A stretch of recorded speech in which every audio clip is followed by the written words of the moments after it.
네, 안녕하세요. 이광현 한의사입니다. 오늘은 정말 어린아이들을 괴롭히는 질환 중에 대표적인 질환인 이 아토피성 피부염에 대해서 알아보도록 하겠습니다.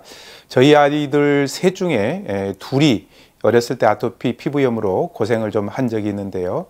원래 이 아토피라는 말은 그리스 말로 비정상적인 반응이다, 또 이상하고 기묘하고 종잡을 수 없다라는 그런 뜻을 가진 말입니다.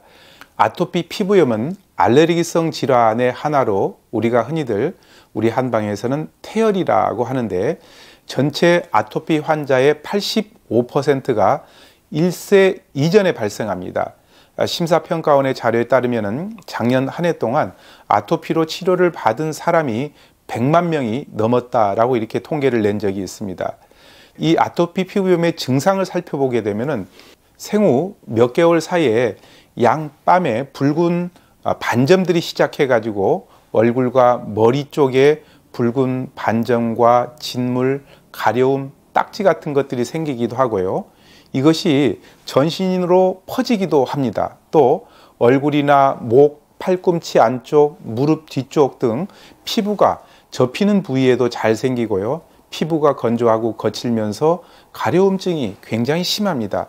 그래서 피부를 계속 긁다 보니까 상처가 생기고, 그 결과 피부가 소가죽처럼 두꺼워지기도 합니다. 공기가 건조한 가을철과 겨울철에 증상이 더 악화되는 경향이 있고요. 여름철에는 피부가 접히는 부위에 땀이 차기 때문에 가려움증이 더 심해지는 경우가 많이 있습니다.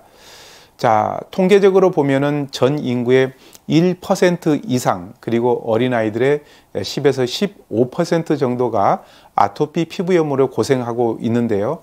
환자의 50% 정도는 2세 전에 증상이 없어지고요. 그리고 25%는 청소년기까지 증상이 계속되고, 나머지 25%는 대개 성인이 되어서도 증상이 계속되는 경우가 많습니다. 그러니까 성인 아토피의 상당 부분들은 어렸을 때부터 아토피가 진행이 된 거라고 볼 수가 있죠. 이 아토피와 함께 동반되는 질환이 있는데요. 아토피는 유아기, 소아기, 청소년기, 성인기 이렇게 나눌 수가 있는데, 아토피 환자의 80%는 아토피 피부염만 있는 것이 아니라 알레르기성 질환인 알레르기성 비염이나 천식, 결막염, 두드러기 같은 것을 동반하는 경우가 많습니다. 이 알레르기가 코에 오면은 알레르기성 비염이 되는 거고, 알레르기가 기관지 쪽에 오면은 알레르기성 천식이 되는 거고, 눈에 오면은 결막염, 그리고 소화관이나 피부에 오면은 두드러기로 나타난다라고 이렇게 보시면 되겠습니다. 대개 이제 이 아토피의 원인은 크게 세 가지 정도로 나눠서 볼 수가 있는데요. 첫 번째는 유전적인 측면, 그리고 두 번째는 환경적인 측면, 세 번째는 정신적인 스트레스, 이렇게 나눌 수가 있습니다. 유전적인 측면을 살펴본다면 아토피 환자의 70에서 80%는 가족력이 있습니다. 부모 중에 한쪽이 아토피 피부염을 가지고 있으면 자녀들이 대개 50% 정도 아토피를 가지고 있고요. 부모님 모두 다 아토피 피부염을 가지고 있으면 자녀의 75%에서 아토피 피부염이 나타납니다. 그러니까 아토피 피부는 유전적인 측면이 강하다라고 볼 수가 있겠죠. 두 번째는 이제 환경적인 측면인데요. 부모님은 아토피가 없는데 자녀들이 아토피가 생기는 경우가 많습니다. 이것은 아까 말씀드린 것처럼 주거 환경의 변화, 현대화된 도시, 선진국일수록 아토피가 많이 나타나는 경우가 있습니다. 환경 오염, 그리고 인스턴트 식품, 식품 첨가물, 농약, 플라스틱, 환경 호르몬, 이제 이런 부분들이 크게 영향을 미치는 것이죠. 자, 세 번째는 정신적인 스트레스가 심해지면은 신경계 변화가 오고, 신경계를 통해 가지고 면역기관에도 영향이 미쳐 가지고 알레르기 질환을 유발할 수가 있습니다. 특히 아토피 피부 경우 정신적인 스트레스가 심해지면은 가려움증이 더 심해지고, 또 가려움 때문에 정신적 스트레스가 더욱 커지는 악순환이 이렇게 자꾸 반복이 됩니다. 그래서 스트레스를 잘 관리를 하는 것이 무엇보다도 중요하겠죠. 자, 아토피 피부염 관리 방법을 한번 살펴본다면요. 이 아토피의 대표적인 원인 물질이 진먼지 진드기입니다. 그래서 이 진먼지 진드기의 서식처인 카펫이나 커튼, 소파, 이불, 애완동물 이런 것들을 잘 치우고 관리를 하는 것이 중요하겠고요. 두 번째는 세수나 목욕을 너무 자주 하는 것도 안 좋습니다. 목욕은 가급적이면 미지근한 물에서 약 20분간 하도록 하고요. 때를 미는 것은 절대 금물입니다. 가벼운 샤워 정도가 좋고요. 그리고 비누를 사용할 때도 저자극성 비누를 사용을 하는 것이 좋고, 염증 부위는 피해서 비누칠을 하고요. 닦을 때도 부드러운 면 수건을 가볍게 톡톡 두드려주고 물기가 마르기 전에 보습제나 오일을 발라주는 것이 좋습니다. 또 이제 여름에 땀이 나게 되면은 가려움증이 심해지기 때문에 곧바로 흐르는 물에 잘 씻어주는 것이 좋겠고, 특히 아이들 같은 경우에는 손톱을 짧게 자르고 가급적이면은 손톱으로 가려운 피부를 긁지 않도록 관리를 해주는 것이 중요하고요. 알코올이 함유된 스킨 로션 같은 경우에는 피부의 수분을 증발시키기 때문에 발라서는 안 됩니다. 보습제를 잘 발라주고, 특히 건조한 가을이나 겨울, 봄에는 피부 관리에 굉장히 세심한 주의를 기울일 필요가 있습니다. 빨래는 무자극성 비누로 하고요. 속옷은 삶아서 빨고, 빨래 후에는 세제가 남지 않도록 잘 헹구는 것이 좋겠고, 가급적이면은 면 옷으로 된 옷을 입고요.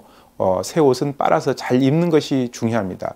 또 이제 스타킹이나 겉을 청바지 같이 꽉 끼는 옷이나 또 목이나 손목을 조이는 옷은 피하고 헐렁한 옷을 입는 것이 좋고, 속옷의 상표나 바느질한 부분들이 자극이 될 수 있기 때문에 경우에 따라서는 뒤집어서 옷을 입을 수도 있습니다. 맵고 짜고 자극성이 있는 음식, 또 인스턴트 식품, 피자나 치킨, 햄버거, 아이스크림, 튀김 이런 음식들은 아토피를 악화시키기 때문에 가급적이면 적게 드시는 것이 좋겠고, 무공해 자연식 위주로 먹는 것이 좋습니다. 실내 온도는 18도에서 20도, 습도는 40에서 50% 정도로 항상 적절하게 이 습도를 유지를 해주는 게 좋겠죠. 그래서 가습기 같은 것을 잘 활용을 해보는 것이 좋습니다. 정서적인 불안이나 긴장, 스트레스 이런 것들은 가려움증을 더 악화시키기 때문에 스스로 마음을 좀 편안하게 하고, 또 가정에서도 부드럽고 편안한 분위기를 만들어주는 것이 좋습니다. 이 아토피 피부염은 이 먹는 음식과도 굉장히 밀접한 관련이 있습니다. 그래서 이 먹어서는 안 되는 나쁜 음식, 그리고 먹으면 좋은 음식으로 이렇게 분류를 해보면은요, 인스턴트 식품, 예를 들면 라면, 피자, 햄버거, 기름기가 많이 들어있는 음식, 그리고 열량이 너무 높은 고기 종류, 그리고 콜라나 사이다 같은 탄산음료, 방부제가 많이 들어있는 소세지나 햄, 아이스크림, 초콜릿, 코코아, 그리고 매운 음식인 고추나 겨자, 마늘, 생강 이런 것은 적게 드시는 것이 좋겠고, 가급적이면은 현미나 잡곡밥, 그리고 율무나 콩, 팥, 그리고 된장찌개나 청국장 같은 발효 음식을 드시는 것이 좋겠고, 맵거나 짜지 않는 김치, 그리고 신선한 과일이나 녹황색 채소, 해조류 같은 것을 많이 드시라고 권하고 싶습니다. 자, 아토피는 진물이 나고 가렵고 하니까 잘 모르는 아이들 같은 경우에는 아토피가 전염된다, 그렇기 때문에 아토피 있는 환자들은 가까이 가면 안 된다, 이렇게 얘기를 하는 경우가 있습니다. 결론을 말씀드리자면은 아토피는 전염되는 질환이 아니죠. 이 아토피 피부염 같은 경우에는 세균이나 바이러스 감염에 의해서 발생되는 것이 아니라, 아토피 환자가 외부 자극에 대한 민감하게 반응해서 나타나는 면역체계 이상 질환이기 때문에 다른 사람들에게 옮기는 일은 없습니다. 아토피 환자는 가뜩이나 외모에 대한 자신감이 결여되어 있어 가지고 이 따가운 말 한마디에도 굉장히 큰 상처를 입을 수가 있습니다. 이런 마음의 상처들로 인해 가지고 성격은 점점 내성적으로 변하고, 경우에 따라서는 대인 기피증까지 발생할 수 있기 때문에 아토피 환자들에게는 주위의 친구들의 따뜻한 말, 그리고 부모님들의 사랑과 관심, 이런 것들이 절대적으로 필요합니다.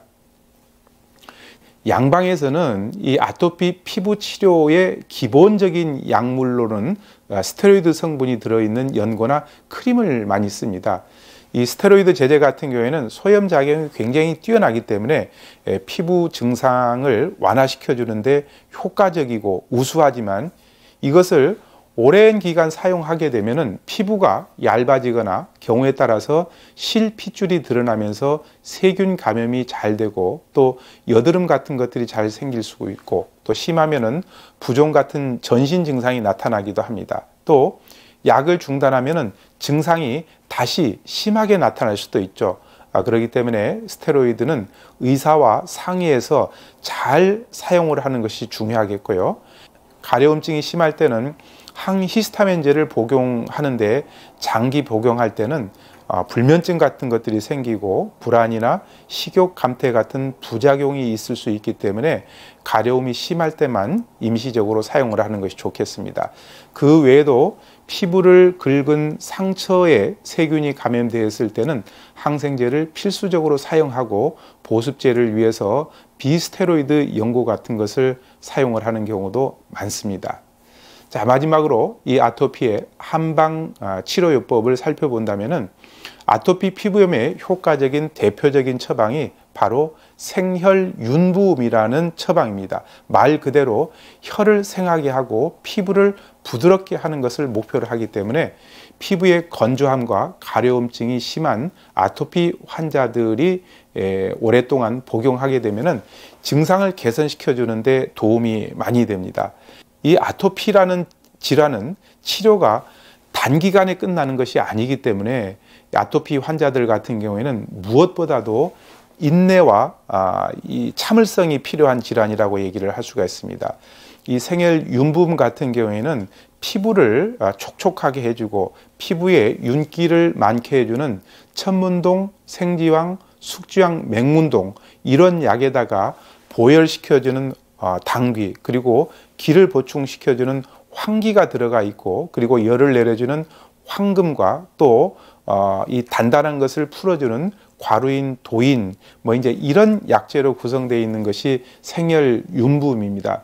이 아토피 증상을 완화시켜 주는데 이 생혈윤부음이 상당한 효과가 있습니다. 그래서 아토피로 고생하시는 분들은 이 생혈윤부음을 잘 처방을 하면은 좋은 효과를 얻을 수가 있을 겁니다. 오늘은 소아들에게 가려움증을 유발시키고 또 학생들 같은 경우는 학습 능력을 떨어뜨리는 아토피 피부에 대해서 알아봤습니다.